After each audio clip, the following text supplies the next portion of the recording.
Alright, good morning guys. So today is June 21st, Manila time, and today is Go Skateboarding Day. Time check tayo, it's almost 10:30 a.m. in the morning ng umaga. Check natin ang aking weapon of choice for the day.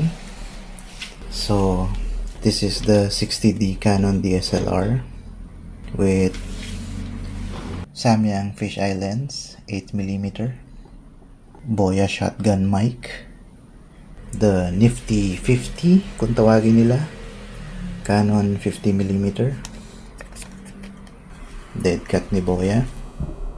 So itong Canon 60D, ito yung gagamitin natin for vertical videos mamaya. Check natin what's in this camera bag.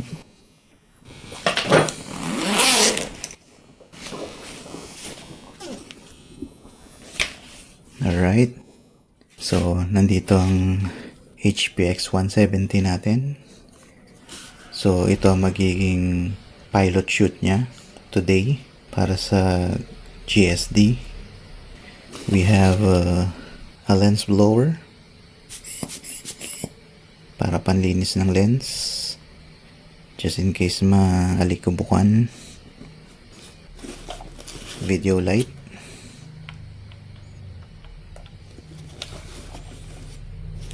ito yung Optec fisheye lens natin, 58mm.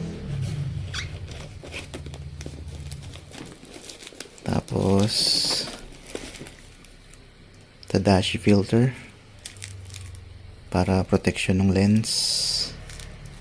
Tapos batteries,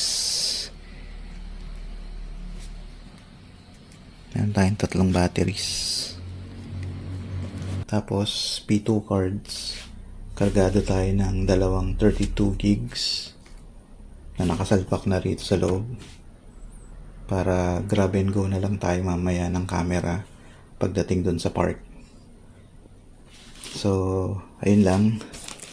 So guys, mag-aayos muna ako, tapos bati na tayo. Alright, let's go.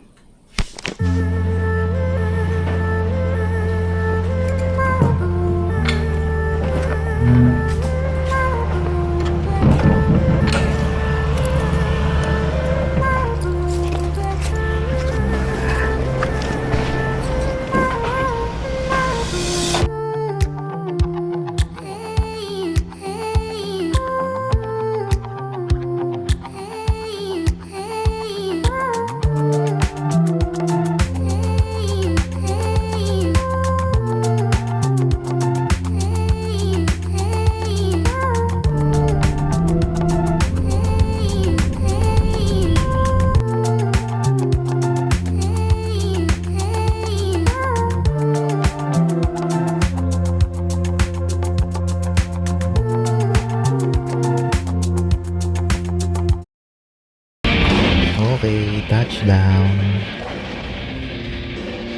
Yun eh.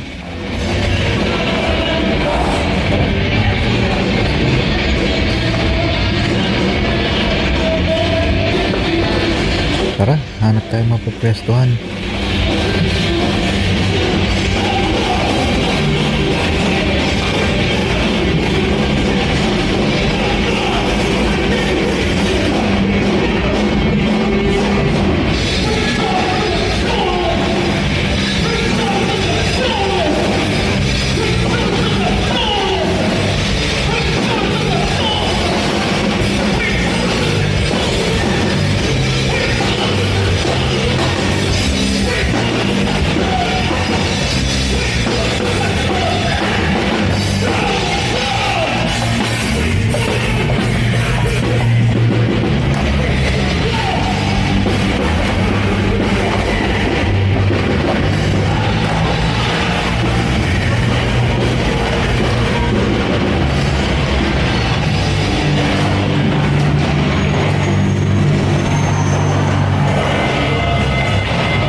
una natin isasalang ay itong Canon 60D with the 50mm lens.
So gamit naman natin dito yung Samyang 8mm fisheye lens.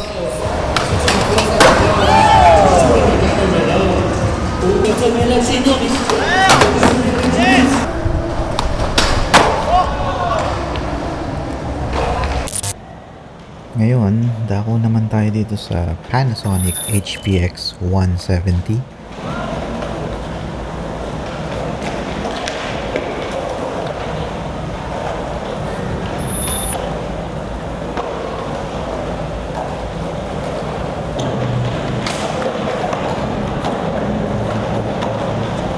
Tamang long lens lang sa Gedli.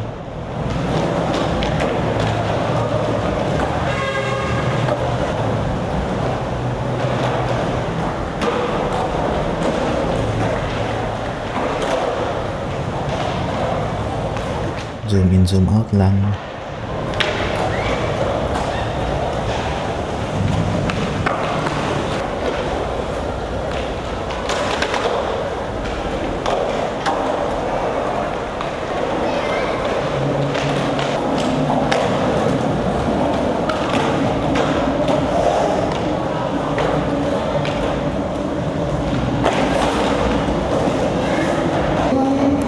Ngayon sa shot na to, sinalpak na natin yung 58mm fisheye lens. At marahil nagtataka kayo kung bakit 58mm ang ginamit kong fisheye lens. 72mm ang filter thread ng HPX 170. Kaya yan, ang kapal ng vignette. Kasi ang reasoning ko dyan guys is para kasi sa 4:3 aspect ratio yan. So, basically, yung nakikita yung makapal na vignette na yan, pagka kinwrap ko na siya sa sides, magiging maliit na vignette na lang yan sa corner. Kaya, yun yung dahilan. Alright, mukhang kota na ako. Pwede na siguro tayo mag-bounce. Let's go.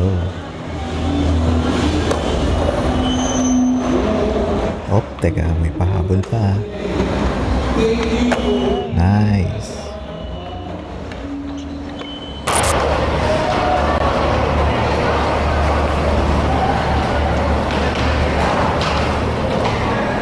Alright, now back to our POV perspective. At paumanhin po para sa banding lines na nakikita nyo. Hindi ko na na-check ng maayos yung preview monitor ko. Para po sa mga di alam yung tinutukoy kong banding, ito yung nakikita nyong light and dark shade sa screen na parang may mga stripes yung video.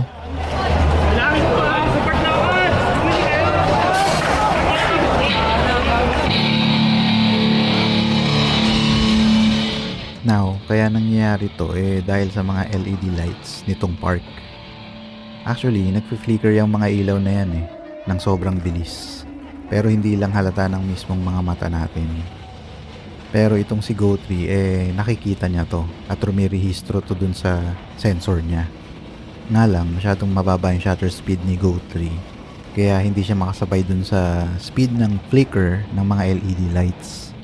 Kaya lesson learned, pagka nag-shoot ulit ako sa ilalim ng mga LED lights, kailangan ko na talagang i-check yung camera kung may visible na banding lines, saka tamang adjust na lang sa shutter speed.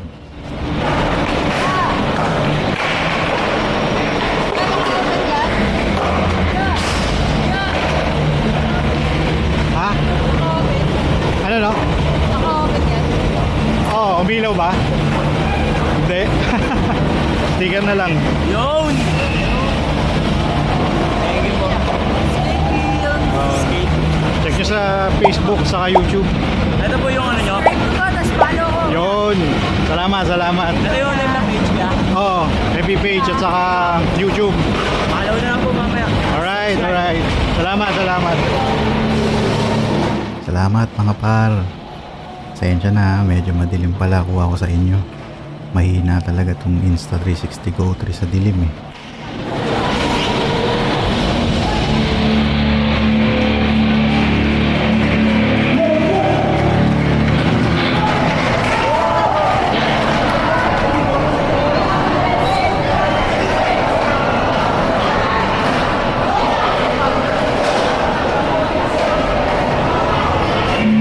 By the way, itong Skate Films pala, ito yung kauna-unahang YouTube channel ko. So, mas nauna pa siya dito sa TechFlip Productions. Doon ko ina-upload lahat ng mga finished products or yung mga final videos. So, kumbaga, dito sa TechFlip Productions, ang mapapanood nyo ay yung behind the scenes. Tapos, doon naman sa Skate Films, ang mapapanood nyo ay yung the scene. So kung gusto niyo mapanood yung final edits na ginawa ko dito sa TechFlip Productions, mag-subscribe na kayo doon sa Skate Films channel. Alright?